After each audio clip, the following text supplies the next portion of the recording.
क्या 32 दिनों से चल रहा ईरान युद्ध खत्म होने वाला है?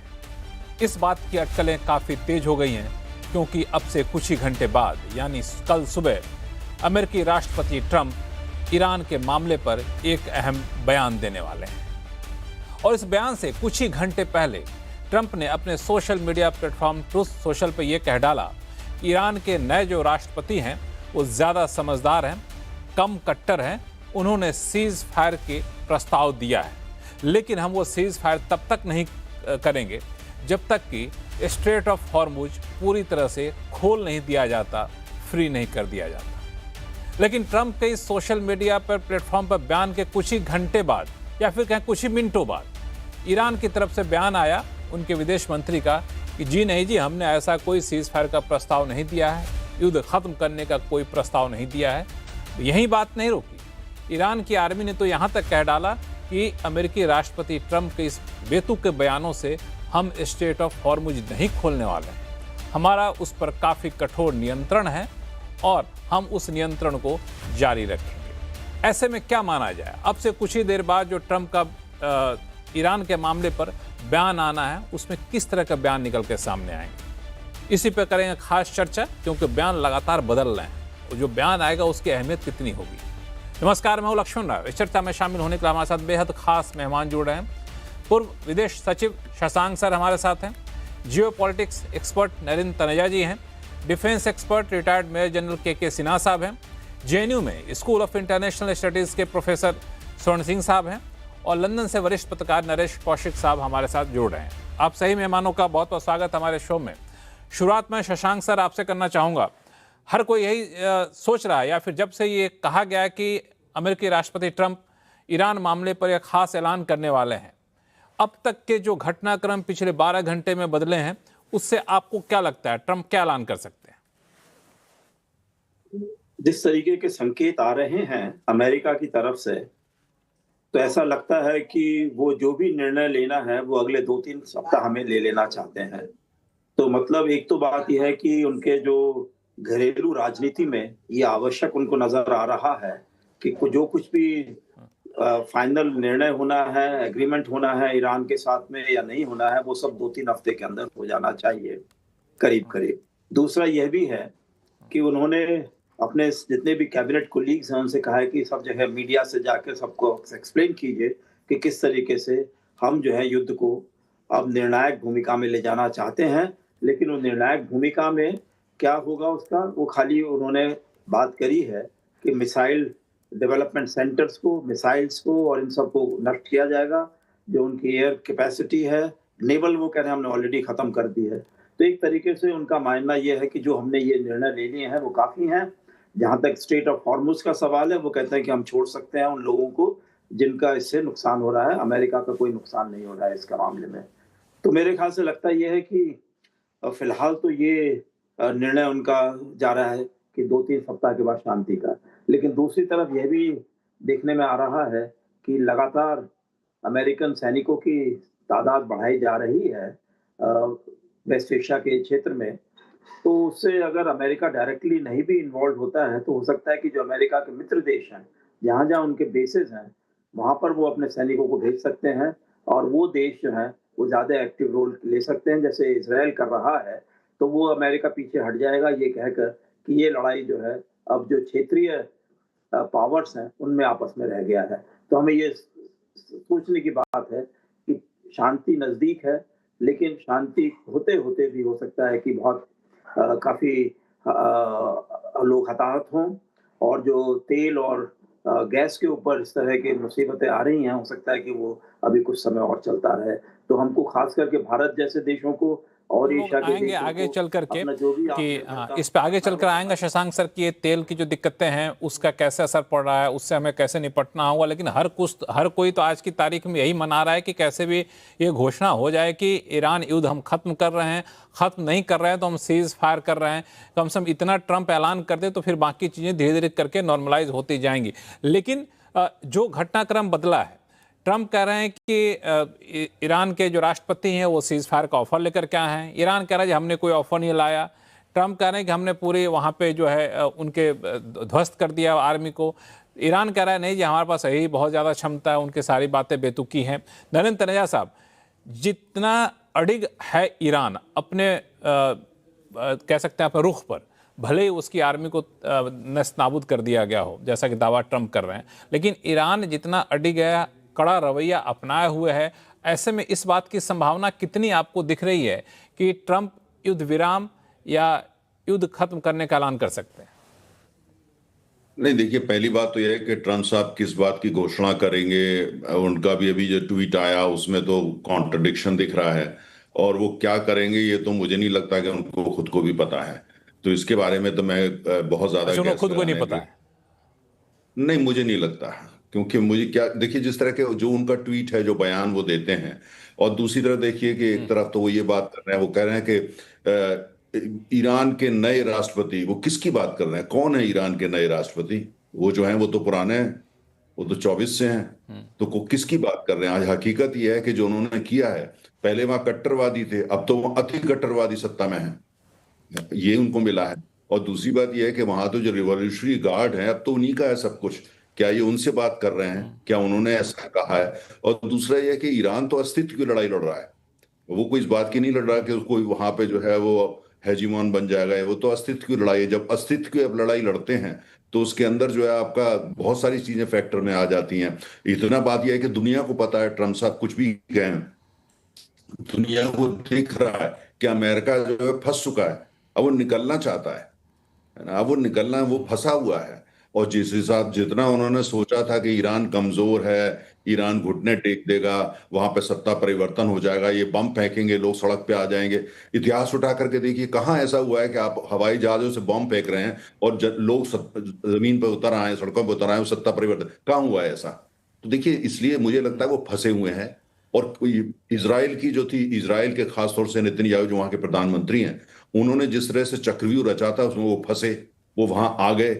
अब उनको समझ में आ रहा है कि इसको, वो ईरान में तो सत्ता परिवर्तन उनके हिसाब से होता नहीं है। और दूसरी बात यह है कि इन्होंने ईरान पे हमला किया था, ईरान ने उसको पूरी दुनिया पे आर्थिक हमला बना दिया। आज पूरी दुनिया में त्राही त्राही हो रही है ऊर्जा को लेकर के। ईरान का स्ट्रेटजी ये थी कि आप हम पे हमला करो, हम उसको ये शक्ल दे देंगे, पूरी दुनिया पे वो हमला हो जाएगा। और यही हुआ। जो आस पड़ोस के देश है, अगर ये है कि वो निकल के वहां से जाना चाहते हैं इसलिए कि यूनाइटेड अरब एमिरेट्स या सऊदी अरब आकर के जो है वो लड़ाई लड़ें, वो तो संभव ही नहीं है। पहली बात तो उन्होंने कहा है कि वो, उनके पास इतनी शक्ति भी नहीं है। और दूसरी बात यह है कि वो तो कहते हैं हमारा तो कोई ऐसा इनसे बहुत बड़ा मतभेद नहीं है। तो मुझे नहीं लगता कि, इसलिए अभी अमेरिका सिर्फ ये चाहता है कि कोशिश उसकी है कि इसे यहां से किसी तरह निकले, लेकिन साथ में उनको पता है कि पब्लिक परसेप्शन ग्लोबली और स्वयं अमेरिका के अंदर ये बन चुका है कि ये किसी निर्णायक उस पर नहीं ले जाना चाहते। जो अमेरिका के अंदर पूरी जो एक वो वर्ग है जो इन चीजों को कंट्रोल करता है, ऊपर से लगता है ट्रम्प साहब सब कुछ करते हैं, लेकिन इसके पीछे वो बहुत बड़ा ताकतवर एस्टेब्लिशमेंट है। और वो जो उनके लिए तो नाक की लड़ाई बनी हुई है, इसीलिए वहां फौजें भी जा रही हैं, थर्ड एयरक्राफ्ट कैरियर को भी वहां भेजा जा रहा है। और बीच बीच में बातें तमाम आती है, आप भी देख रहे हैं, मैं भी देख रहा हूं, लोग जो अनथिंकेबल वेपन है उसके बारे में भी कुछ लोग बात करने लगे हैं। पश्चिम में भी कर रहे हैं, पूरी दुनिया में कर रहे हैं। तो इसलिए अभी जो है, जब तक कि ये करते क्या है इस पर मैं बिल्कुल ध्यान नहीं दे रहा, वो कहते क्या है। ट्रम्प साहब जो कहते हैं उस पर ध्यान नहीं देना चाहिए, देखना यह है कि वो करते हैं। वो कर क्या रहे हैं? वहां फौजें बढ़ा रहे हैं। कर क्या रहे हैं कि वहां पे जो इनकी ये कोशिश है कि उन्होंने उसी ट्वीट में भी कहा है कि ईरान को हम बिल्कुल ध्वस्त कर देंगे। तो इसलिए इंतजार करना पड़ेगा क्या वो बयान को देते हैं, उस पर मैं ज्यादा ध्यान नहीं दूंगा। इवन जो शाम को उनका कल बयान आ जाना है वहां के हिसाब से शाम से, मुझे उसका कोई इंतजार नहीं, मैं देखूंगा वो करते क्या अंततः। वो करते क्या, वो ज़्यादा इंपॉर्टेंट है, बोलते क्या है ये आपके लिए बहुत ज़्यादा मायने नहीं रखता है। मेजर जनरल के सिन्हा साहब, आप कैसे देख रहे हैं? जय हिंद लक्ष्मण साहब, और आपके दर्शकों को भी मेरा जय हिंद। जो मैं देख रहा हूँ, देखिए, जो आकलन है अमेरिका के, खास करके डोनाल्ड ट्रंप और उनके नज़दीकियों का, जो उसमें जो उनके सेक्रेटरी ऑफ वॉर हैं, सेक्रेटरी ऑफ स्टेट हैं, जेडी वैन को छोड़ देता हूँ, उनका आकलन तो यही है कि कहीं फंस से गए हैं, जो कि पब्लिकली वो नहीं कह सकते हैं। उन्होंने जो सोचा था, देखिए, ट्रंप ने क्यों किया यहाँ पर, एक उनका ऑब्सेशन रहा है तेल के ऊपर में। और 1979 में ही वो जो खर्ग आइलैंड की जो बात हो रही है, उस समय जब वहाँ इस्लामिक रेवोल्यूशन आया था तो उस समय उनका बयान आया था कि Kharg island should have been captured. तो एक ओबेशन है, ये पूरा का पूरा ओबेशन जो अमेरिका का है। और ख़ास करके अपने पहले टर्म में भी यदि आप ध्यान दीजिएगा तो जो सैंक्शंस के ऊपर में जब वहाँ पर न्यूक्लियर डील हुई भी थी, तो उस न्यूक्लियर डील से निकलने का जो ये ट्रम्प साहब ही निकले थे और उन पे बहुत ज़्यादा सैंक्शन लगाया था, बहुत सारी चीज़ें की थी। कहीं न कहीं उनका ये मानना था कि एक टफ हैंड के साथ ईरान को डील किया जाए। और जब वो आए थे सेकंड टर्म में तो ये कह के आए थे कि हम तो I am a president going to be a peace, और जहाँ भी अमेरिका का इन्वॉल्वमेंट है वहाँ से हम निकलेंगे, ये बात करके आए। उनको काफ़ी सपोर्ट मिला। इवन उनके जो ओन मेगा सपोर्टर्स हैं उनके जहन में एक बात थी, मेकिंग अमेरिका ग्रेट अगेन। इन चीज़ों में वो फंस चुके हैं। दूसरा जो उन्होंने एक अच्छा उन्होंने एक बोल लीजिए उनके तरह से जो वेनेजुला में उन्होंने किया कि वहाँ बिल्डअप की, यही सब चीज़ गई थी। वहाँ पर भी जेराल्ड फोर्ड था, बहुत बहुत किया। और जिस तरह से वहाँ के ले गए मादुरो को उठा करके और चीज़ें वहाँ पर सत्ता का परिवर्तन कर दिया। और इसी बीच में क्योंकि जब उनको ये हो चुका था, एक उनके जहन में आ तो चला मिलिट्रली पॉसिबल नहीं है ईरान को हैंडल करना, क्योंकि जब वो आए थे याद रखिए जून 2025 में, तो 12 दिन की वॉर थी इजराइल की। इजराइल ने ही एक लिमिट को क्रॉस किया था। जब आप मिलिट्री एम को क्रॉस करते हैं, 7 अक्टूबर 2023 में जब वहाँ कत्लोगार्द हमास ने किया था, पूरी दुनिया शायद ईरान के साथ खड़ी थी। तो उसका एक करने का तरीका होता है, जैसे हम मिलिट्री में हम लोग देखते हैं 40 साल में हम ऐसे नहीं पड़ जाते कि आप एक्सटेंड करते जाइए उनको मिलिट्री एमओ को और पूरी तहस नहस कर दीजिए। तो उनसे पूरी दुनिया आज भी त्रस्त है जो कर रहे हैं इसराइल के अंदर में।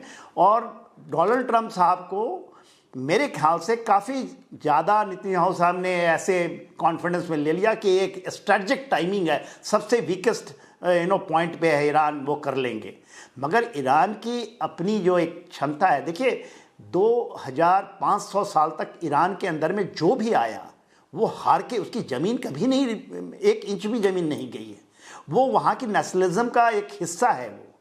और भले ही जो इन लोगों ने किया था चेंज ऑफ रिजीम का, ये जो कहानी करते हैं, चाहे बांग्लादेश में किया हो या वेनेजुला में किया हो, उसी के तहत उन्होंने 2020 से आसाम मीनी ये सब था, क्योंकि हार्डलाइनर हैं वहाँ पर, IRGC जो सत्ता में थे, उसके कारण उन्होंने उनको खड़ा किया था। और उन्होंने सोचा कि शायद जो 53 के बाद 79 में हुआ था वो इन कर जाएंगे 2025 में, 2006 में, वो उल्टा पड़ गया। इन्होंने जो आप देखिएगा 28 फरवरी को जो किया था वो स्पेकुलेटेड है बहुत। आप देखेंगे मिलिट्री इसमें कि एयर पावर से आपने पूरे उनको ख़त्म कर दिया, उनके इतने लोगों को मार दिए, पूरी लीडरशिप को आपने ख़त्म किया। वो उसकी आप वाहवाही लूट सकते हैं, मगर जिस तरह से ईरान खड़ा हुआ है, वहाँ के नेशनलिज्म जागा है। आज 10 लाख फिदायन के जा फिदा ये उन्होंने बनाया है। हमजा फोर्स आ जाइए, तो ये वहाँ से अब जो फंसे हुए हैं, और खास करके जो उनकी बेसिस हैं, नहीं एक सेकंड करूंगा, जो उनके बेसिस थे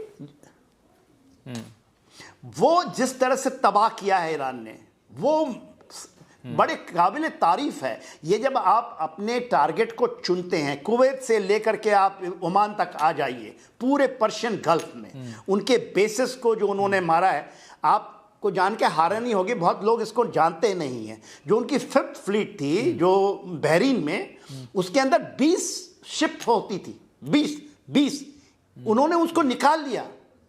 वो सारे के सारे बेसिस को ख़त्म कर दिया, चाहे वो आपका कतर का हो, ये तो उनको ये पता था कि रिटेलिएशन ऐसा ही आएगा। तो आज के दिन में वो फंसे हुए हैं, इससे निकल पाए। क्योंकि देखिए स्टेट ऑफ हार्मोज का तो कह दिया कि हमारी नहीं है, ठीक बात है। जो हमारा जो कहते हैं ना फ्रीडम ऑफ सीज के ऊपर में नेविगेशन की बात है, उसके अंदर में हर्मुज तो खुलेगा ही, आप ये लेके चलिए। ईरान इसको नहीं कर सकता है बंद, वो बात दूसरा है। पर अमेरिका करवाए और मिलिटरली करवाए, ये बात दूसरी है। ये उसके संभव अंदर में सारे आएंगे। उन्होंने बात उनको दूसरी, बोल दिया कि बिल्कुल, आ जाइए बिल्कुल। नेटो आ जाके आप खुलवा लीजिए, और उन्होंने मना कर उसने दिया। ईरान की आर्मी चाइना ने बोला मना कर भी दिया। है कि मैं आपके बेतुके बयानों की वजह से मैं स्ट्रेट ऑफ हॉर्मुज खोल दूंगा, ये बात तो भूल जाइए, हमारा कंट्रोल वहां भी बना रहेगा। वो जैसे ही ट्रंप के बयान आया उसको तुरंत बाद वहां की आर्मी की तरफ से बयान भी आया। तो ये जाहिर तौर पर आपने सही कहा कि स्ट्रेट ऑफ हॉर्मुज खुल तो जाएगा, लेकिन अपने सेना के बल पे अमेरिका खुलवा देगा, ये उनको ईरान को स्वीकार नहीं होगा। एक चीज़ और इंटरेस्टिंग पार्ट जो नरेंद्र तनेजा साहब ने भी कहा और आपने भी कहा, इस पर मैं आगे चलकर शशांक सर आपसे भी रिएक्शन लूंगा छोटा सा, कि क्या ईरान की आर्मी और ईरान की लीडरशिप दोनों में कोई मतभेद निकलकर सामने आ रहा है क्या? क्योंकि ऐसी रिपोर्टें अब आ रही थी। लेकिन इससे पहले दो मेहमान हमारे साथ जुड़े हैं, उनको मैं शो में जोड़ लूं। प्रोफेसर स्वर्ण सिंह साहब और हमारे साथ वरिष्ठ पत्रकार हैं, जुड़ रहे हैं नरेश कौशिक साहब, दोनों को। सबसे पहले स्वर्ण सिंह साहब आपको, कि ये जिस तरीके के बयान आ रहे हैं, अंतर विरोधी बयान आ रहे हैं, सुबह ट्रंप साहब कुछ और कहते हैं, शाम में ट्रंप साहब कुछ और कहते हैं। अब तो इन्होंने एक इंटरव्यू दिया, इंटरव्यू में कहा कि हमारा मकसद था उनके परमाणु क्षमता को खत्म करना, वो हमने कर लिया, अब तो हम सैटेलाइट से नजर रख लेंगे, अब चिंता की बात नहीं है। तो ये सारी बातें कह के क्या वो माहौल बना रहे हैं कि हमें निकलने का समय आ गया है? देखिए, एक तो वो आपस में विरोधी जो बातें हैं वो लगातार करते रहते हैं, पहले कार्यकाल में भी, दूसरे कार्यकाल में भी। पर उनको जो उम्मीद थी वैसे युद्ध नहीं हुआ। वो वहां जाकर जितने भी ऊर्जा के संसाधन हैं उन पर अपना कब्जा बनाना चाह रहे थे, उसका बिल्कुल उल्टा हुआ। जो हुआ नहीं। ईरान जो ईरान केवल 2% ऊर्जा का एक तरह से विश्व के स्तर पर निर्यात करता था, उसने उस क्षेत्र के 20% ऊर्जा के निर्यात को अपने काबू में लेकर बंद करवा दिया। तो ये जो उसका असर पूरे विश्व के स्तर पर आपको नजर आ रहा है, उसी के चलते आज देखें कि यूके के प्राइम मिनिस्टर कीयर स्टारमर कहते हैं कि ये हमारा युद्ध नहीं है, हमारे राष्ट्रहित में नहीं है, हम इसमें शामिल नहीं होंगे। स्पेन के प्रधानमंत्री कहते हैं कि हम अपने सैन्य ठिकानों का इस्तेमाल नहीं करने देंगे उन लड़ाकू विमानों के लिए अमेरिका के जो इस युद्ध में शामिल हैं। खुलकर उनके साथी देश उनका विरोध कर रहे हैं। ठीक उसी तरह से कुछ विरोध उनके अपने घर में आता हुआ नजर आता है। तो राष्ट्रपति ट्रंप की जो मजबूरियां हैं और उनके जो उद्देश्य जो थे वो नहीं हो पा रहे, उसके चलते साफ जाहिर है कि उनकी कोशिश होगी कि किसी तरह से फेस सेविंग हो जाए। और अभी जब हम बात कर रहे हैं कि 12 घंटे के बाद वो राष्ट्र को संबोधन करने वाले हैं, मुझे नहीं उम्मीद कि बहुत साफ बात उससे कुछ निकल कर आएगी। लोग कह रहे हैं कि शायद वो बताएंगे कि किससे नेगोशिएट कर रहे हैं। एक सप्ताह से वो कह रहे हैं कि हम ईरान से नेगोशिएशन हमारा चल रहा है। अब वो कह रहे हैं कि वहां के प्रशासन के नए राष्ट्रपति हैं, उनसे बातचीत हो रही है, वो कम कट्टरपंथी हैं, वो व्यवहारिक तौर पर बात करना चाहते हैं हमारे साथ। ये हैं कौन? क्योंकि लगातार ईरान की तरफ से खबरें आ रही हैं कि ऐसी कोई बातचीत नहीं चल रही। खबरें ये भी हैं और संकेत भी हैं कि ज्यादा IRGC का जो दबदबा है, काबू है सत्ता पर, वहां लगातार बनता नजर आ रहा है। मुज्तबा खुमानी जब से वो बनाए गए सुप्रीम लीडर, पब्लिक में नजर नहीं आए हैं। ठीक उसी तरह से राष्ट्रपति पेजेस्कियान, वो भी ज्यादा नजर नहीं आ रहे, वो क्या कहना चाहते हैं साफ नहीं है। तो IRGC का कंट्रोल होना मतलब और कट्टरपंथी वहां हो जाना।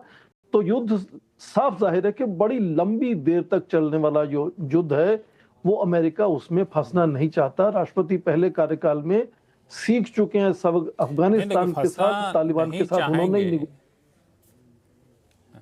जी स्वर्ण सिंह साहब फंसना नहीं तो चाहेंगे, कभी कुछ भी कह सकते हैं। बाहर निकलना भी चाहेंगे तो ईरान निकलने नहीं दे रहा है। मान लिए इनके इन बयानों के बाद ईरान चुप बैठ जाता, तब भी तो अपने चुपचाप निकल जाते। ईरान तो कहते हैं कि आप मैदान छोड़ के भाग रहे हैं, पीछे वाला आपके पीछे दौड़ रहा है कि आपको भागने दूंगा नहीं। कुछ ऐसी हालत यहाँ पे बन गई है। नरेश कौशिक साहब, कि मुझे ये लगता है कि सबसे पहले तो आज जो वो राष्ट्र को संबोधित करने वाले हैं, वो सांकेतिक रूप से उसका महत्व है, इसलिए कि अभी तक उन्होंने देश की जनता को संबोधित किया ही नहीं। इससे पहले जब भी कोई अमेरिका ने कभी भी किसी जगह बड़ा कोई आक्रमण अगर किया है, तो वहां राष्ट्रपति ने राष्ट्र को संबोधित किया है, उसके बारे में बताया है। 5 हफ्ते बाद वो राष्ट्र को संबोधित करेंगे, तो इसका कुछ महत्व तो है। तो लेकिन ये बात मैं दूसरे जो वक्ता है उनसे मैं सहमत हूं कि उससे कोई बहुत ज्यादा फर्क नहीं पड़ेगा कि वो क्या कहते हैं, क्या करेंगे, इस पर ज्यादा निर्भर है। सच्चाई ये है कि अमेरिका में जो इस समय हो रहा है उससे वो ज्यादा प्रभावित है, बावजूद इसके कि दुनिया में हो रहा है। दुनिया में उन्होंने तबाही मचाई है इस लड़ाई को में शामिल हो रही, जो कि इजराइल की लड़ाई थी। वहां पर अमेरिका में जब तेल के दाम जो है 4 साल में पहली बार जब $4 प्रति गैलन बढ़े, और उसके अलावा जब वहां रिपब्लिकन सांसद उनके या रिपब्लिकन पार्टी के और अपनी उनके जो मागा मूवमेंट के जो लोग हैं वो भी इस लड़ाई को लेकर जब प्रश्न चिन्ह उठाने लगे, तब ट्रंप को लगा कि नहीं, ये हमें अब इससे निकलना होगा। अब समस्या ये है कि उन्होंने, ये तो सही है कि उन्होंने कोई ऑब्जेक्टिव कोई क्लियर नहीं किया था, कोई एग्जिट प्लान उन्होंने नहीं बताया था, लेकिन जो भी उन्होंने बातें कही थी कि मैं रिजीम चेंज करना चाहता हूं, तो रिजीम चेंज तो हुआ नहीं। अब वो कह रहे हैं कि नहीं, हमने तो रिजीम चेंज कर दिया है। इसके अलावा उन्होंने कहा था कि अब ये रिजीम जो वहां जो लोग चला रहे हैं वो अब पहले से अच्छे हैं, जो पहले से अच्छे बिल्कुल नहीं दिखते। जैसा कि स्वर्ण सिंह जी ने कहा कि वो तो और ज्यादा कट्टरपंथी दिखते हैं। उन्होंने कहा था कि मैं उनका जो मिलिट्री का जो बैलिस्टिक मिसाइल कार्यक्रम है, जो उनका उपकरण है, उसको मैं नष्ट कर दूंगा। लगता नहीं है वो नष्ट हुआ है। पिछले 10 दिन से हम सुन रहे हैं कि 90% वो नष्ट हो गया है, जबकि अमेरिका की एक रिपोर्ट पिछले हफ्ते आई है कि उनके मिसाइल्स सिर्फ 1/3 ही खत्म हुए हैं। इसके अलावा उन्होंने जो स्ट्रेट ऑफ हार्मूज की बात शुरू में बिल्कुल नहीं कही थी, तो स्ट्रेट ऑफ हार्मूज जो है ईरान का एक न्यूक्लियर बटन था जो उसने दबा दिया। इससे पहले स्ट्रेट ऑफ हार्मूज के बारे में उन्होंने सोचा भी नहीं था कि यह भी ईरान कर सकता है। तो अब हालत यह होगी कि स्ट्रेट ऑफ हार्मूज पर ना केवल ईरान अपना कब्जा जता रहा है, बल्कि वहां से जो भी जहाज जाएंगे वहां से पैसा वसूलने की भी वो बात कर रहा है। तो हालत ये हो गई है स्ट्रेट ऑफ हॉर्मुज तो नरेश कौशिक साहब, स्थिति ये हो गई कि ट्रंप साहब को भी समझ में नहीं आ रहा है करना क्या है मुझे। 24 घंटे पहले बयान देते हैं कि स्ट्रेट ऑफ हॉर्मुज से जिनको तेल लाना ले आइए, हमारा आपसे कोई लेना देना नहीं, आप जानिए, आपका काम जाने। फिर अचानक से कहते हैं शाम होते होते कि नहीं जी, स्ट्रेट ऑफ हॉर्मुज जब तक कि आप खोलेंगे नहीं तब तक हम वहाँ पर हमला करते रहेंगे। तो स्ट्रेट ऑफ हॉर्मुज में को लेकर के ट्रंप की नीति क्या है, क्या सोचना है, वो खुद ही सुबह से शाम तक कंफ्यूज हुए रहते हैं। तो ये अपने आप एक इंटरेस्टिंग सा फैक्ट है, इस पर कैसे आगे बढ़ा जाए। लेकिन एक बात सच है कि स्ट्रेट ऑफ हॉर्मुज ने इस पूरे वॉर में बता दिया कि वो कितना महत्वपूर्ण है, जिसके बारे में कहा जाता था कि ये तो कभी बंद हो ही नहीं सकता, ये भी करके ईरान ने दिखा दिया। और आने वाले दिनों में जब भी कभी ऐसी घटना आएगी तो वो एक हमेशा एक कंसर्न बना रहेगा। शशांक सर, मैं एक सवाल आपसे पूछना चाहता हूँ कि जिस तरीके के बयान डोनाल्ड ट्रंप ने दिया और जिस पुख्ता तरीके से वो कहते हैं कि ईरान ने तो हमें, ईरान के राष्ट्रपति ने हमें ऑफर किया, सीज फायर का ऑफर लेकर आए हैं, लेकिन वहाँ की आर्मी तुरंत मना कर दी कि नहीं जी ऐसा कुछ ऑफर नहीं है। तो इस बात को लेकर अटकलें काफ़ी तेज हो गई हैं कि ईरान में ही आर्मी और पॉलिटिकल जो लीडरशिप है, दोनों में एक कह सकते हैं मतभेद हो गया और कब्जा एक तरीके से जो शासन है, फैसले जो है अब वहाँ की आर्मी ले रही है। ये तो और खतरनाक होगा तब तो। देखिए, मालूम ये चलता है कि जो स्टेट स्ट्रक्चर है, ईरान ने जो पिछले 25-30 साल से सब माहौल देखा है पश्चिम एशिया में, तो उन्होंने सेंट्रलाइजेशन और डिसेंट्रलाइजेशन दोनों को अपना एक तरीके से हथियार बना के रखा है। तो उसमें कहीं उन्होंने थोड़ा सा इंडिपेंडेंस भी दे रखा है अपने आर्मी यूनिट्स को, IRGC के यूनिट्स को, कि उसमें जब तक कि कोई नया फैसला ना आए रिलीजियस लीडरशिप से, तो उनको पुराने फैसलों के हिसाब से ही चलना होगा।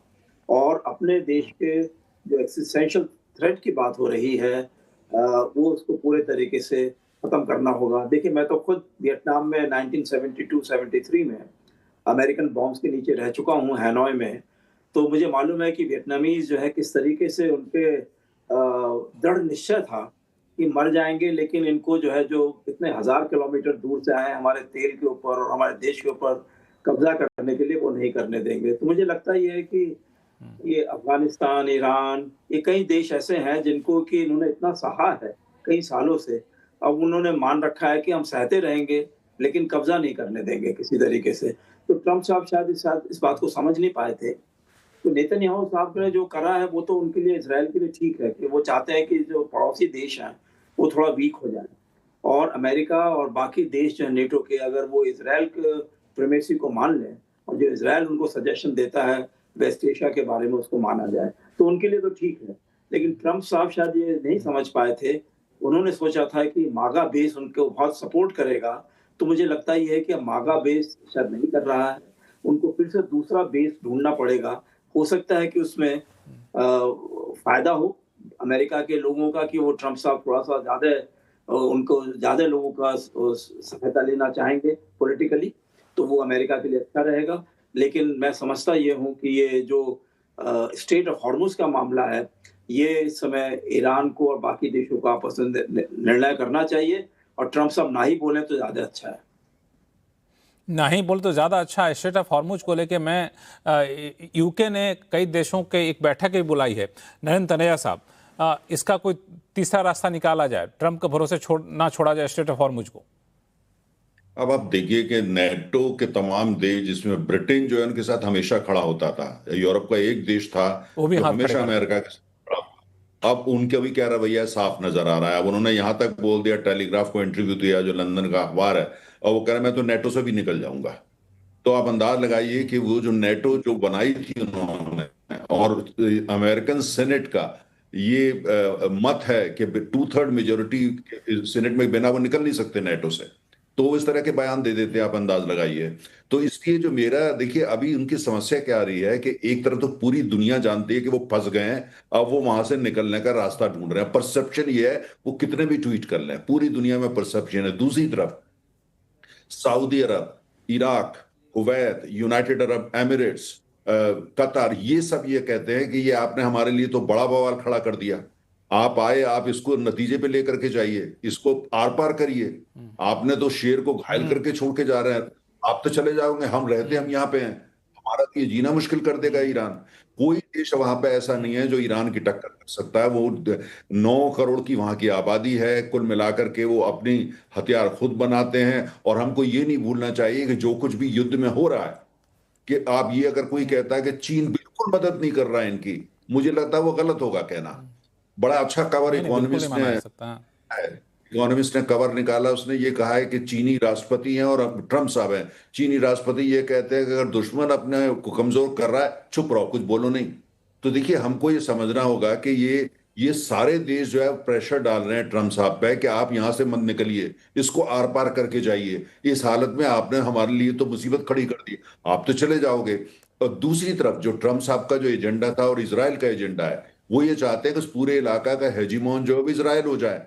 अगर सऊदी अरब और कमजोर होता है, यूनाइटेड अरब एमिरेट्स और कमजोर होता है, कतर और कमजोर होता है, वह तो वहां मजबूत कौन होगा? एक तरफ ईरान होगा, दूसरी तरफ इसराइल होगा।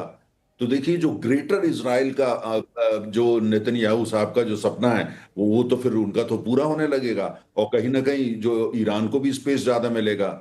और दूसरा, हमको ये नहीं भूलना चाहिए, नहीं, इसमें पूरा तनेजा जो साहब क्या वैसे भी तनेजा साहब एक मिनट, वैसे भी इजराइल के सामने ईरान को छोड़ दिया जाए तो बाकी के वहां के जो देश इजराइल के सामने तो वैसे बहुत मजबूत थे नहीं। नहीं, बिल्कुल आपकी बात सही है भाई। उस इलाके के अंदर आप देखिए ना, पूरे उस रीजन के अंदर मात्र इजराइल है जिसके पास आणविक हथियार है। और दूसरी बात, जो वो नहीं थे, लेकिन सऊदी अरब और यूनाइटेड अरब एमिरेट्स काफी हद तक इजराइल से बातचीत कर रहे थे। वो बातचीत करके वो ये चाहते हैं कि वो जो मॉडर्नाइजेशन कर रहे हैं, अर्थव्यवस्था में परिवर्तन कर रहे हैं, तेल पे निर्भरता कम करना चाहते हैं, वो इसलिए इजराइल के साथ मिलकर चल रहे थे। काफी अच्छी बातचीत है। भारत के जो तमाम अच्छे संबंध इजराइल से हैं, उसके अंदर जो वो यूनाइटेड अरब एमिरेट्स और सऊदी अरब से होकर के जाते हैं। आईमैक क्या है? India middle east economic corridor जो है वो क्या है? वो इन्हीं देशों सबसे होकर के जाती है। तो डिजाइन तो वही है, लेकिन अब यह है कि ईरान को आपने क्या करा? एम्बोल्डन कर दिया, पहले से मजबूत कर दिया। जब ईरान के अंदर हथियार एक तरफ हैं, लेकिन उनका आत्मविश्वास वो तो अब इस समय आसमान को छू रहा है कि अमेरिका जैसी ताकत आई थी हमको खत्म, और हमने जो है उनको ऐसा भगाया है कि वो अब उनको समझ में नहीं आ रहा। तो देखिए, इसलिए, और दूसरी तरफ सबसे बड़ी जो इस समय ट्रम्प साहब के ऊपर फिक्र है कि ये सारे देश जो पड़ोस के देश है, वो ये कह रहे हैं कि साहब आपने ये क्या मुसीबत हमारे लिए खड़ी कर दी। तो अब उनको देखना इतना आसान नहीं है। और इसीलिए जैसे मैंने कहा कि जो ठीक है वो अपना बयान देंगे, अब वो राष्ट्र को संबोधन तो रोज ही कर रहे होते हैं। वो तो कैबिनेट मीटिंग करते हैं तो वहाँ सारा टेलीविजन होता है। नहीं ना, तो आपने ठीक बड़ा है, सही किया, उनका बयानों को छोड़ दीजिए, वो करते क्या है उस पर ज्यादा ध्यान देना है। करते हमारे क्या है, बाकी सिर्फ पैनलिस्ट भी इस उस बात पर पे ध्यान काफी देना होगा।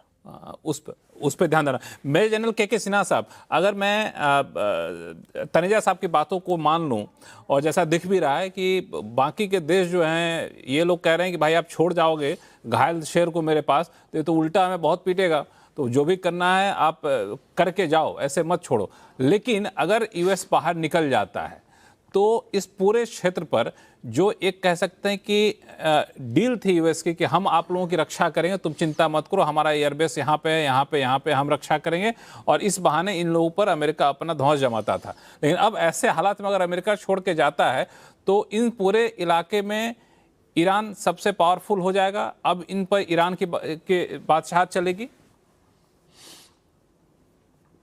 नहीं, ऐसा तो नहीं, मैं ये आकलन सही नहीं होगा, मेरे अनुसार सही नहीं होगा, क्योंकि हम 21वीं सदी के दूसरे कालखंड में है। 25 साल का यदि आप लिखिए, देखिए कोई भी आज के दिन में ऐसा हेजमेनिक बिहेवियर वाला देश नहीं बन सकता है, और उसमें अमेरिका में करेक्शंस आ रहे हैं, चाइना में करेक्शंस आ रहे हैं, तो ईरान कहाँ से इमर्ज आउट हो जाएगा?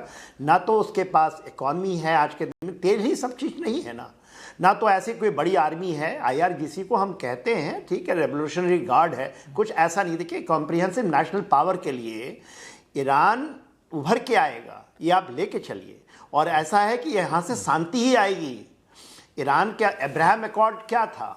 ट्रम्प साहब ही नहीं लाया था ना अब्राहम अकॉर्ड, वो इजराइल को लाए थे, UAE से मिलाया था, सऊदी अरेबिया को कर रहे थे, चाइना भी ईरान और सऊदी अरेबिया को मिलाना चाह रहा था। हाँ, चाइना का सिनिस्टर डिज़ाइन हो सकता है इस जगह पे, मगर बातचीत यहाँ पर यदि अमेरिका यहाँ से सिनिस्टर डिज़ाइन से निकल जाए, ये जो बेसिस बना करके जो चीज़ों को करता है, पेट्रोल, देखिए तेल ही एक ऐसा चीज़ है, और पेट्रो डॉलर का जो खेल खेला है इसी यहीं से खेला है ना अमेरिका। आज के दिन में वो पेट्रो डॉलर के कारण ये फंसा हुआ है।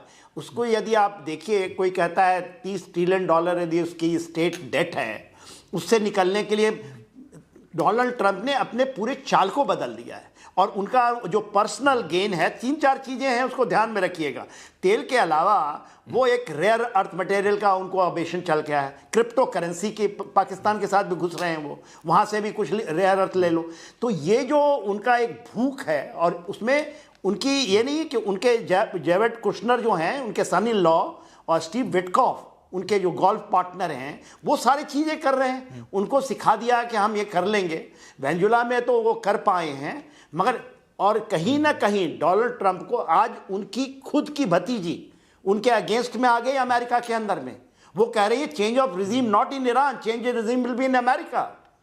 तो डोनाल्ड ट्रंप ऐसा नहीं कि पूरे के पूरे सनकी हैं वो, हाँ कहीं ना कहीं, क्योंकि जो उन्होंने जमा किया है अपने अगल बगल में, स्टेट जो सेक्रेटरी ऑफ स्टेट हैं वो क्यूबा के हैं, तो उनको ऐसा लगता है कि हम पूरे लैटिन अमेरिकन कंट्रीज़ के अंदर में वही कर लेंगे।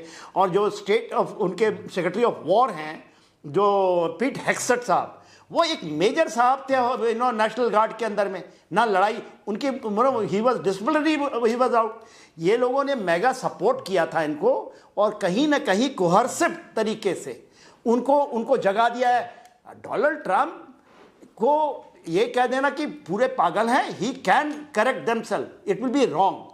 यदि अमेरिका के 33 करोड़ लोगों ने उनको ऐसा माना कि सेकंड टर्म में आ जाए, कोई कहेगा डीप स्टेट उनको लेके आ गया, दैट विल बी रॉन्ग। हाँ, the way he is behaving now, और उनके कहीं ना कहीं अपनी वो जो एक भूख है, तेल की भूख हो गई, अभी तो उनकी भूख यहाँ रेयर अर्थ में चली गई है, तो ये एक कोर्स करेक्शन होगा यहाँ पर, ये आप मान के लीजिए। अमेरिका तनेजा साहब कुछ ऐड करना चाहते हैं, कैसे अंदर जाता है। मेजर जनरल सिन्हा साहब, तनेजा साहब कुछ ऐड करना चाहते हैं। लक्ष्मण जी देखिए, मुझे लगता है ये कोई भी जो उस इलाके को जानता है, और मैं वहां अच्छी तरीके से जानता हूं, अमेरिका वहां से जाएगा, छोड़ देगा, ऐसा कोई कहेगा तो गलत है ना, किसी, कम से कम मैं तो ऐसा सोच भी नहीं सकता। अमेरिकन बेसिस मैं नहीं कह रहा हूं साहब कि छोड़ेगा, मुझे let me complete. American basis वहां रहेंगे। प्रश्न इस बात का है कि कतार में इतना बड़ा बेस होने के बावजूद जो उनकी इकोनॉमिक लाइफलाइन है, उनको अमेरिका नहीं बचा पाया। कुवैत जो है वो कहता है भाई हम तो आप पे भरोसा कर रहे थे, we feel defenceless, United Arab Emirates के सामने ये प्रश्न है, जो वो अमेरिकन बेसिस वहां रहेंगे नहीं बल्कि बढ़ेंगे। लेकिन प्रश्न उस बात का है कि उसके अलावा जो पूरे ये देश है जिन पे हमले हो रहे हैं, वो देश जो है अपना सिक्योरिटी आर्किटेक्चर को बदलेंगे। वो खाली अब अमेरिका पे भरोसा नहीं करेंगे। और दूसरी तरफ ईरान जो है, ऐसा नहीं कि उस इलाके का ओवरनाइट हेजीमोन हो जाएगा, लेकिन ईरान में वो सब कुछ है जो एक अच्छी, एक जिसको बोलते हैं मिडिल पावर बनने के लिए उनके पास जो है पॉपुलेशन है, उनके पास साइज है, और उनके पास एनर्जी के रिसोर्स है। एनर्जी के रिसोर्स है, मनी मोबिलाइज करने में 2 साल लगेंगे। उनका जो पोटेंशियल, सिर्फ 2 साल। भारत से खरबों रुपए डॉलर ईरान जाना शुरू हो जाएंगे अगर वो अपने देश को खोल दें तो। इसलिए मेरा ये कहना है कि अमेरिका वहां और मजबूत बनाने की कोशिश करेगा, लेकिन ये जो उस इलाके के सारे देश हैं वो इजराइल को भी जानेंगे, और ईरान उनके लिए एक नया एक घायल शेर वहां बैठा होगा। लिहाजा उनको जो है वो सिक्योरिटी के हिसाब से अब वो भारत की तरफ भी देखेंगे, एक दूसरी नजर से चाइना को भी देखेंगे, यूरोप को भी देखेंगे, और जो भी और देश है उनको देखेंगे। अब वो खाली अमेरिका पे भरोसा नहीं करेंगे। मेरा सिर्फ इतना, खाली अमेरिका पे भरोसा नहीं करेंगे। जनरल सिन्हा साहब कुछ ऐड करना चाहते हैं? लक्ष्मण जी, 1 सेकंड मैं लूंगा क्योंकि मैं बात पूरा नहीं कर पाया, बीच में ही शायद मेरे बातों को काटने। देखिए, बात ये नहीं है कि कोई एक हम एक चीज परोस दें और वही होगा, ऐसा नहीं होने वाला है। हम 21वीं सदी में है, मल्टीपोलैरिटी में है, पूरा ग्लोबल ऑर्डर चेंज हो रहा है। ये कह देना कि वो ग्लोबल ऑर्डर सेम रहेगा, वो मर जाओ, ये नहीं होने वाला है। ठीक है, कोई नहीं कह रहा है कि वहाँ के अमेरिकन बेसिस, अमेरिका को 200 बेसिस हैं पूरे वर्ल्ड में, तो ये नहीं कि वो वहां से समझ जाएगा। बट बात ये है कि अमेरिका के ऊपर आज आपको पता है, नहीं बोलने हम नहीं देखिए, मैं आपसे डिबेट नहीं करने आया हूं, मैं अपनी पॉइंट आपने रख दिया, मैं भी अपनी पॉइंट रख रहा हूं। साहब रखने दीजिए ना, कोई ऐसा नहीं है तू मैं है ही नहीं। मैं भी गलत हो सकता हूं, आप भी गलत हो सकते हैं, ये आकलन है, ये आकलन तो करने दीजिए, क्योंकि आपके लोग जो सुन रहे हैं उनको पूरी तरह से समझना चाहिए। ये ऐसा नहीं है कि अपनी बात पूरी करिए। हम लोग भी यहाँ मैं इस जगह में नौकरी की है, मैंने यूएन में रहा हूं, मैं यहाँ रहा हूं, इन जगहों में जानता हूं। और ये जो कहना कि नहीं वो यहाँ पर एम्फीबियस ऑपरेशन कर देंगे, एयरबॉर्न ऑपरेशन, जो नहीं जानते वही कहेंगे कि ऐसी चीजें हो जाएंगी। और देखिए, बात ये है कि देश लेकर आता है ना किसको, अपनी सिक्योरिटी को देता है। अभी सऊदी अरेबिया पाकिस्तान के पास जा रहा है, म्यूचुअल डिफेंस पैक्ट कर रहा है। यूएई भारत के साथ, 2 दिन पहले हमारे चीफ वहां थे, इसके पहले जो हुआ है वो हमारे साथ मिलना चाहता है। बात यह है कि पूरा विश्व बदल रहा है, इमर्जिंग वर्ल्ड ऑर्डर है, उसका एक पड़ाव है ये। इसको आप मत बोलिए कि it is the end of the world, it is not going to be the world. यहां से शिफ्ट करना है ये इंडो पैसिफिक में, और यहां से शिफ्ट करके ये जाना है आर्टिक रीजन में।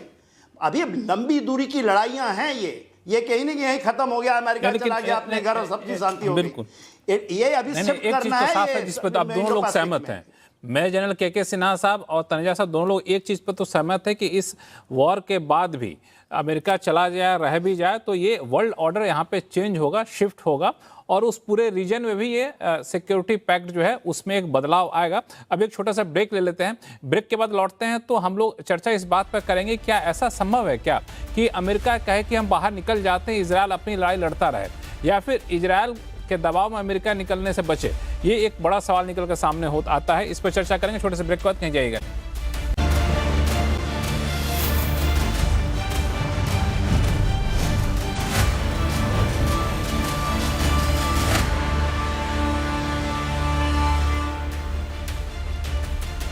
ब्रेक के बाद एक बार फिर सबका स्वागत है। हम चर्चा कर रहे थे कि जब से ये बात आई है कि डोनाल्ड ट्रंप अमेरिकी राष्ट्रपति कल सुबह देश को संबोधित करेंगे, तब से इस बात के अटकलें काफ़ी तेज हो गई। क्या वो ईरान वॉर को ख़त्म करने का ऐलान करने वाले हैं क्या? ब्रेक पर जाने से पहले कई पहलुओं पर चर्चा हुई, लेकिन एक बात जो बड़ी काम की निकल कर सामने आई तनेजा साहब की, कि वो क्या बोलते हैं उसको छोड़ दीजिए, क्या करते हैं उस पर नज़र डालनी है, और क्या करेंगे इसी पर सबकी नज़रें रहेंगी। क्योंकि ट्रंप के ऐलान के बावजूद वहाँ पे धमाकों की आवाज़ सुनाई दी जा रही है, उस पूरे क्षेत्र में मिसाइलें जा रही हैं, अभी भी गिर रही हैं, हमले हो रहे हैं, ड्रोन से अभी भी हमले किए जा रहे हैं। तो ऐसे में ये कहना कि सीज फायर हो जाएगा, युद्ध विराम हो जाएगा, थोड़ी जल्दीबाजी होगी, जब तक कि कुछ ऐसा हो नहीं जाता तो। लेकिन एक चीज़ और, ट्रंप जिस तरीके से बैकफुट पे आते जा रहे हैं, तो क्या ये भी संभव है क्या कि ट्रंप या अमेरिका इस पूरे युद्ध से बाहर निकल जाए और इजरायल टिका रहे और इजरायल और ईरान के बीच में क्षेत्रीय संघर्ष बन के रह जाए? ये एक बड़ा सवाल है। प्रोफेसर स्वर्ण सिंह साहब और नरेश कौशिक साहब, इन दोनों पे आपका जवाब चाहूंगा। पहले स्वर्ण सिंह साहब, आप।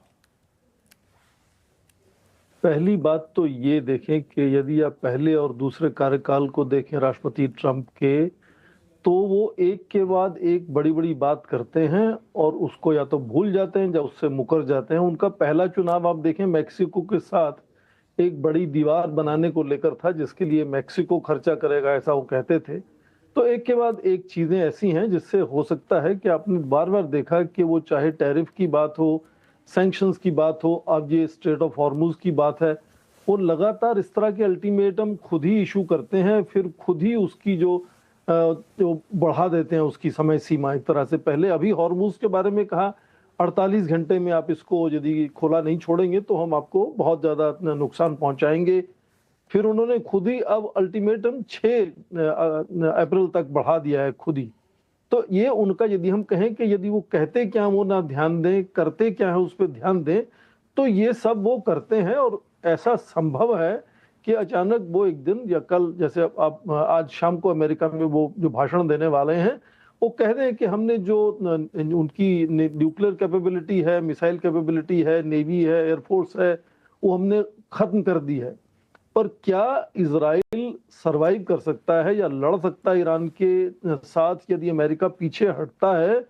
ये संभव नहीं है, क्योंकि इजराइल चाहे तकनीक में बहुत आगे हो, पर उसकी जनसंख्या ईरान की 10 गुना जनसंख्या है।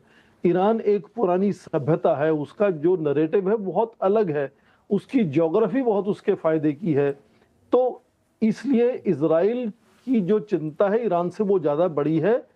अमेरिका की चिंता केवल ईरान की चिंता नहीं है। अमेरिका की चिंता है कि जब वाटर फ्रैकिंग टेक्नोलॉजी मिल गई उसको 10 या 15 साल पहले, तो वो खुद ही एक तेल का बड़ा निर्यातक बन गया और खाड़ी के देशों से उसका जो ध्यान था थोड़ा सा हट गया। और उसी के दौरान चीन वहां पहुंचा और चीन ने अपने वर्चस्व बनाने की कोशिश की। पर आज राष्ट्रपति ट्रंप को लगता है कि चीन की सबसे कमजोर जो कड़ी है वो उसका तेल का आयात है, और पूरे विश्व में यदि वो तेल के संसाधनों पर काबू कर लेंगे तो चीन की जो तरक्की उन्नति है, उदय है, उसको रोक सकेंगे। पर हुआ उसका उल्टा। दुनिया की सबसे बड़ी नेवी जो है वो ईरान को धमका नहीं पा रही, युद्धपोत वापस जा रहे हैं।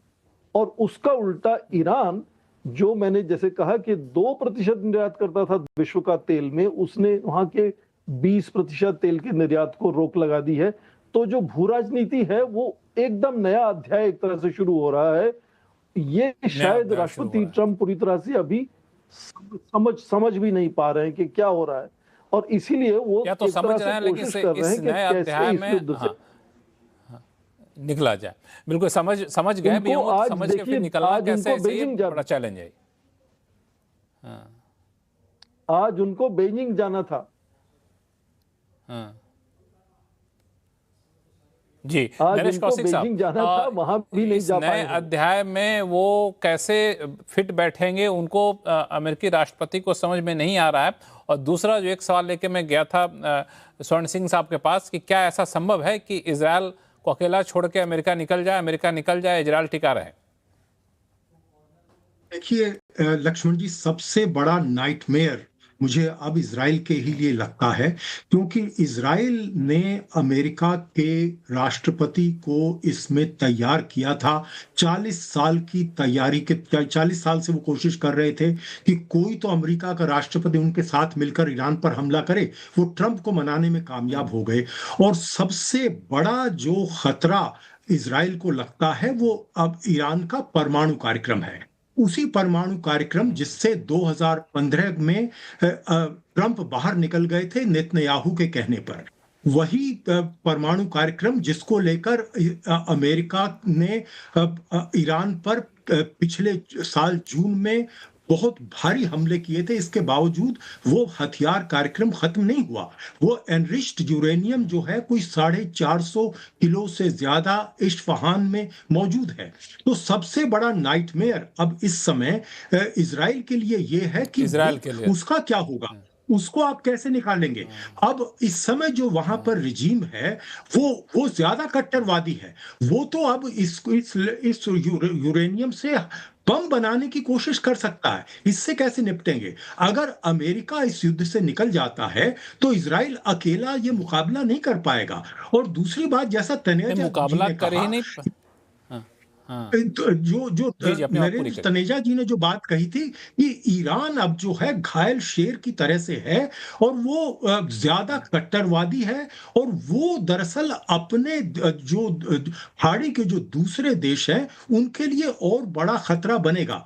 चाहे वो कोई उतनी बड़ी पावर ना हो, लेकिन आपको याद होगा ईरान ने जब इराक के साथ जब वो जो लड़ाई हुई थी, तो सद्दाम हुसैन ने उनकी 2 साल के अंदर अंदर काफी जमीन हड़प ली थी।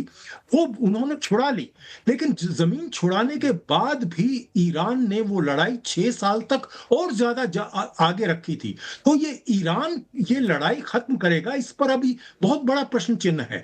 तो मुझे लगता है कि खाड़ी के देशों के लिए ही नहीं, इजराइल के लिए ही नहीं, पूरी दुनिया की अर्थव्यवस्था के लिए ये बड़ा संकट अभी बना रहेगा। नहीं तो नहीं, सिर्फ मतलब ट्रंप के कहने से लड़ाई बड़ी बात खत्म आपने होने कही वाली है। कि ये सिर्फ ट्रंप के कहने से युद्ध खत्म होगा ये जरूरी नहीं है। ट्रंप अगर युद्ध खत्म करने का ऐलान भी करते हैं तो क्या ईरान खत्म करेगा युद्ध? ये भी एक बड़ा सवाल उठेगा। नरेंद्र तनेजा साहब।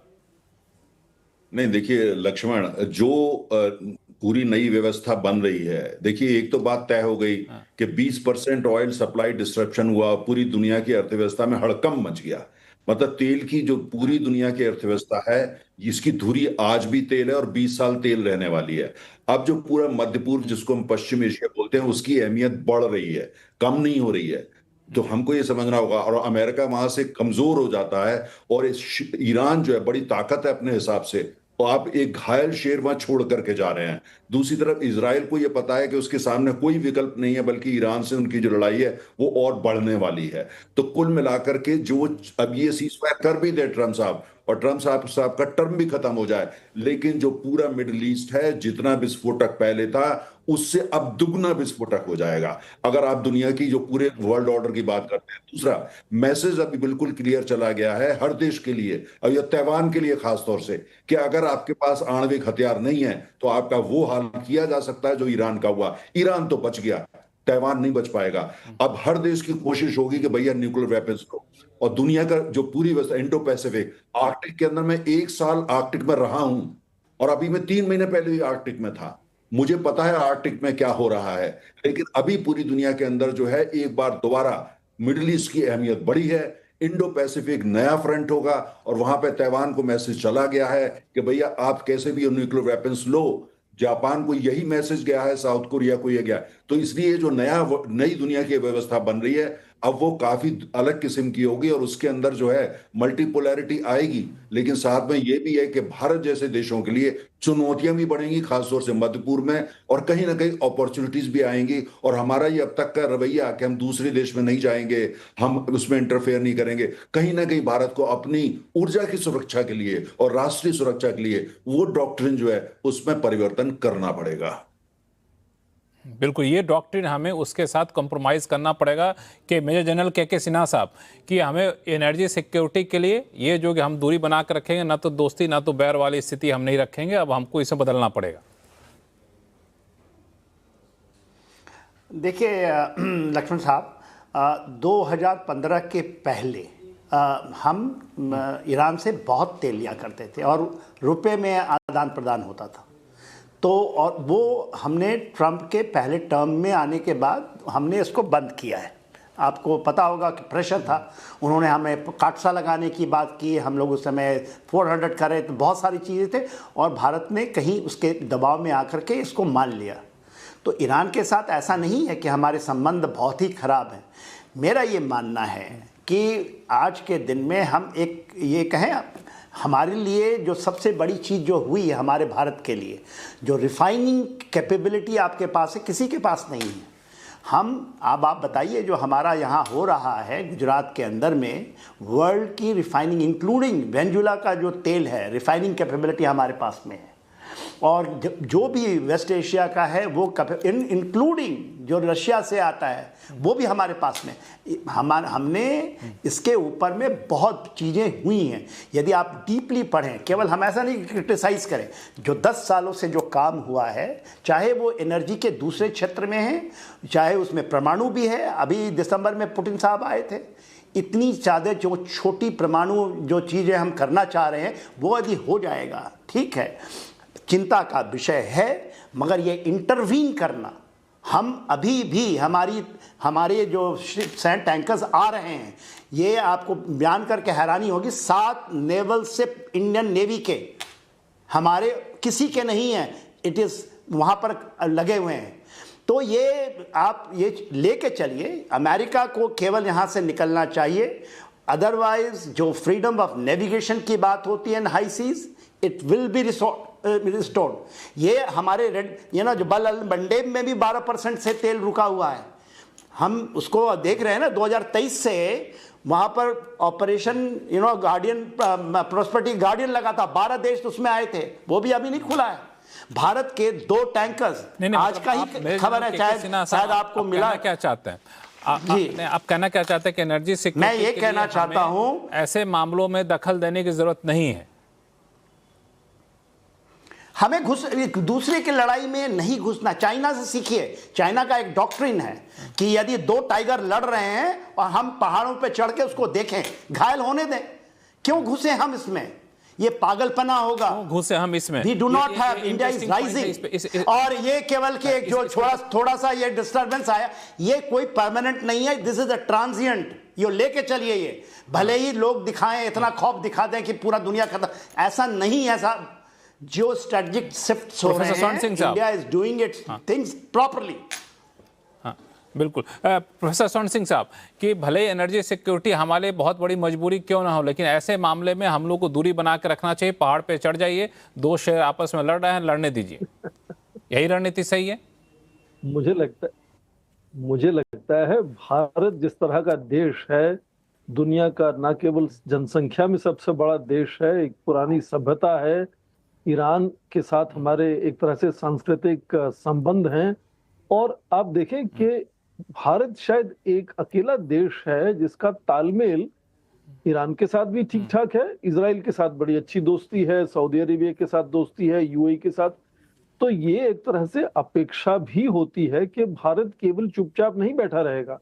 तो ये न केवल हमारी मजबूरी है कि हमारी ऊर्जा सुरक्षित होगी, एक अपेक्षा है भारत से कि भारत क्या कुछ योगदान दे सकता है। हालांकि भारत की रणनीति साफ है, भारत बहुत ज्यादा उछल कर या सार्वजनिक तौर पर जिसको हम ग्रैंड स्टैंडिंग कहते हैं वो नहीं करता है। भारत पर्दे के पीछे कोशिश करता है, जितनी सफलता मिले ठीक है, जितनी सफलता ना मिले वो भी ठीक है। इसी के चलते आप देखें, भारत के विदेश मंत्री की कई बार बात हुई है ईरान के विदेश मंत्री के साथ, क्षेत्र के दूसरे विदेश मंत्रियों के साथ, भारत के प्रधानमंत्री की कई राष्ट्राध्यक्षों के साथ लगातार बात हुई है। भारत के विदेश मंत्री यूरोप जाते हैं, अमेरिका जाते हैं, इस विषय पर बात करते हैं। तो जितनी हमारी अपनी जो क्षमता है, जो हमारा अपना तरीका है, बहुत ही सटल और पर्दे के पीछे से जितना योगदान हो सके करने की, उस पे 2 पहलू होते हैं। भारत का हमेशा से ध्यान रहता है एक कि जमीन पर लोगों को नुकसान कम पहुंचे। हाँ, ये चूंकि इंटरेस्टिंग पॉइंट है, तो मैं चाहूंगा इस पे नरेश कौशिक साहब को छोटा सा व्यू लिया जाए, चूंकि शो का समय खत्म हो रहा है। नरेश कौशिक साहब, देखिए, भारत तो अब का जो रवैया इस मामले में बड़ा साफ है कि वो एक स्ट्रेटेजिक ऑटोनॉमी की जो बात करता है वो उसने इसमें भी परिचय दिया है। बल्कि मुझे लगता है कि इस पिछले हफ्ते में पाकिस्तान थोड़ा एक्सपोज हुआ है, क्योंकि पाकिस्तान ने एक बड़े मध्यस्थ बनने की कोशिश की थी, भूमिका निभाने की कोशिश की थी। उनका जो मीडिया है उसने बहुत, और अंतर्राष्ट्रीय मीडिया में भी उसकी काफी चर्चा हुई, लेकिन ईरान ने उसको बिल्कुल इग्नोर किया। सिर्फ वो एक हरकारे के तौर पर उसकी भूमिका बनी रही, इससे आगे वो कहीं नहीं बढ़ पाया, क्योंकि ईरान दरअसल पाकिस्तान पर भरोसा नहीं करता। पाकिस्तान उसे लगता है कि वो तो सऊदी अरब के साथ तो उसने डिफेंस पैक्ट किया, वो तो अमेरिका के राष्ट्रपति तो उन्हें कहते हैं कि मेरा वो फेवरेट फील्ड मार्शल है मुनीर, तो इसीलिए जो जो है काफी पाकिस्तान मुझे इंटरेस्टिंग लगता है पॉइंट है, लेकिन हमें आप लोगों को यहीं रोकना पड़ेगा क्योंकि शो का समय हमारा खत्म हो चुका है। ये एक ऐसा मुद्दा है जिसको हम लोग आगे कभी पूरी डिटेल में चर्चा करेंगे अपने आवाज अड्डा में, लेकिन आप लोगों ने अपना कीमती समय निकाला हमारे लिए, इसके लिए बहुत बहुत धन्यवाद। आवाज अड्डा में फिलहाल इतना ही। देखते रहिए CNBC आवाज। नमस्कार।